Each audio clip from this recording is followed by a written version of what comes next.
Today we're going to talk about how to make a living in bodybuilding or fitness.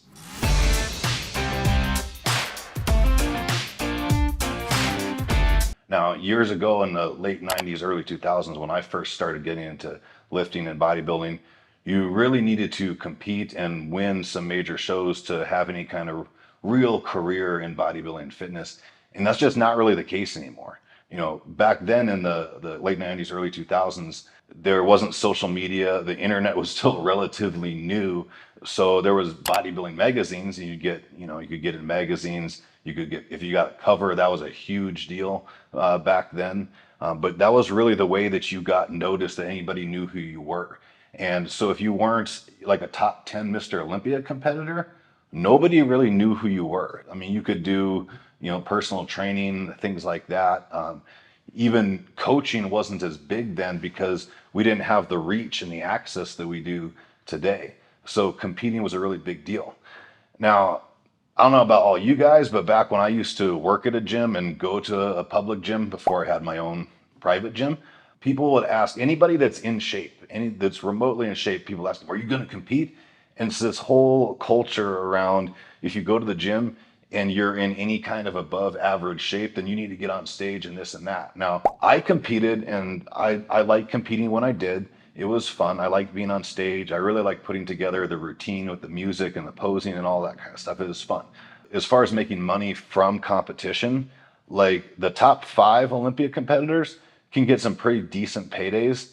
After that, it's significantly less. I mean, even the other divisions like the Classic Olympia, the 212 Olympia, the women's divisions, any of that kind of stuff, anything outside men's open bodybuilding, the prize money is significantly less, even at the Olympia.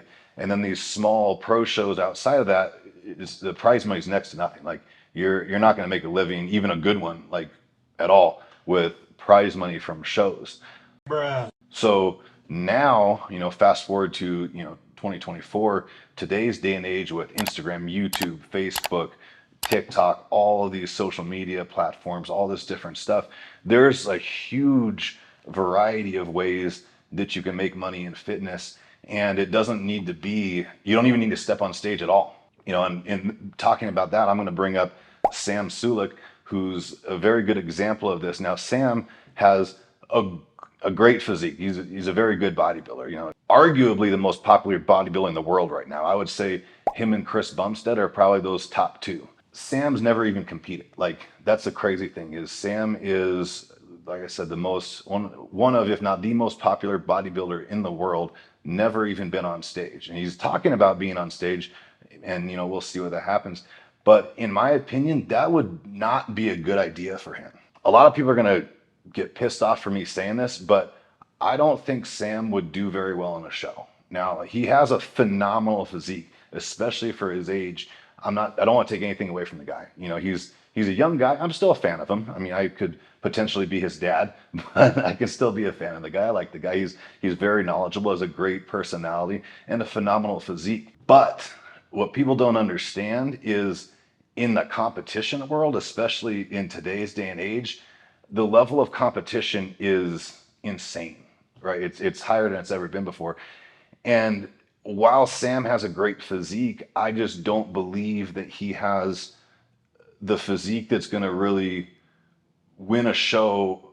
He could probably do well at a show, but I don't think he's going to win a show. I don't necessarily. I think he could potentially go pro, maybe. I think it's too early to say, but like, I wouldn't even say a pro card is in the guy's guaranteed future. And a lot of people are going to disagree with me, and that's fine. It's whatever. But that being said, with the popularity that he has, if he goes into a show and doesn't do well, everybody's going to be mad about it. And that's okay, but all of that takes away from who and what he is, right? So what my point is I think Sam would do better with his career by just being Sam and being that personality, which is to my point of how to make a living in bodybuilding fitness today, is you can just be yourself. And one of the craziest things for me is I started doing this online stuff about 2.5 years ago, I believe, roughly. And I've had some pretty good success with it pretty quickly. But one of the craziest things to me was There's a lot of guys that like I followed that I looked up to, pro bodybuilders, Olympia competitors in the late 90s, early 2000s. When I was, a teenager, I followed these guys as a teenager and idolized them. And I've passed them up in my social media followings and things like that, which was fucking crazy to me to experience, and kind of like a whoa moment to like pass up a lot of my idols. But what I realized is with everything that makes me Lifts with Wolves, the muscles, the tattoos, the beard, the wolves, all of that, that's what people are interested in, right? And then the bodybuilding as well, and my knowledge and fitness as well. But it's not only about that. So what I've learned through my own experience is that you can actually have a very successful career in bodybuilding and fitness by just being yourself and doing what you love to do. So in doing that, how do you do that? Right? You make content like this. If you follow me, obviously you've seen some of my other content. We have gym content, we have educational content, we have entertainment content, we have motivational content, lots of different types of content.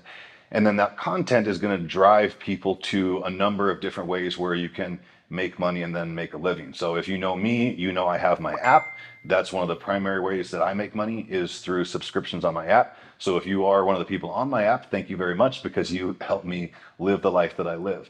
So I have my app, I have my supplement line, Lifts with Wolves supplements, a little plug right here. I have my clothing line, Lifts with Wolves, my tank tops, shorts, sweatpants, t-shirts, all that kind of stuff. So I have a number of different things available like that. There's other options like high ticket coaching. That's another thing that a lot of people do. I do some high ticket coaching. I don't really advertise it because it's not like a primary way, to make money. It's not a primary part of my business. So a little bit on that. I've been a trainer for 23 years, going on 24 years. So a long time. I've trained thousands, I don't even know how many thousands of people, tons of people. As a trainer in a gym, as just a personal trainer in a gym, you can only work with so many people, right? Like on average, we'd have clients twice a week. So if I have, 15 clients, right, twice a week on average, that's 30 hours a week right there in clients. But you also have to, acquire clients, do consultations, write your programming. So there are a number of other things that go into running a personal training business in a gym outside of just training your sessions, right? So if you have, 30 session hours and then you have another 10 hours for acquiring clients, marketing, things like that, that's going to be like a 40-hour work week. Or you can work more than 40 hours. We're just using that as a stereotypical example, right? Now with that's 15 people, right? So if I have 15 clients, that's all I can help is 15 people.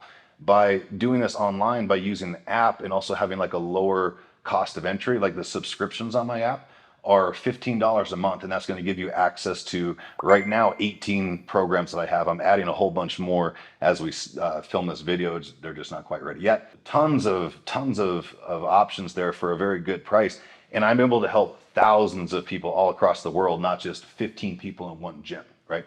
So that's why I've opted to go that subscription route. Now, the high ticket route, the reason why I don't do that predominantly, honestly, is because it takes a lot of time. And at this point in my career, I'm wanting to do things that reach wider and help more people and don't consume as much of my time, right? Like, so with the app, I make my content like this. It goes on all social media. I have my programs on there. I still engage with people on the app in the chat to answer questions and troubleshoot, things like that. But I'm not training them time for hour or money for hours. You see what I'm saying? So it's different. So the high ticket coaching thing, that's a route that a lot of people go because you can make a lot of money really quickly, right? But there's more to it than just that, right? So if you're selling high ticket coaching for like $1,000 a month, right? So like what the option that I do offer is $3,000 for a 3-month coaching program, right? So it works out, it's a $3,000 up front, but it works out to being $1,000 a month. So that's expensive, right? Not a lot of people can afford that. There are still a lot of people that can, but you have to acquire those people. So you have to you have to contact tons of people to be able to even book like a phone call consultation, something like that. Then you have to do all these consultations, which you're going to get a whole lot of no's for you. And if you're good at sales, which you first have to be good at sales, then you'll get some sales. So you can make a lot of money really quickly doing high ticket coaching. but it also requires a whole lot more work.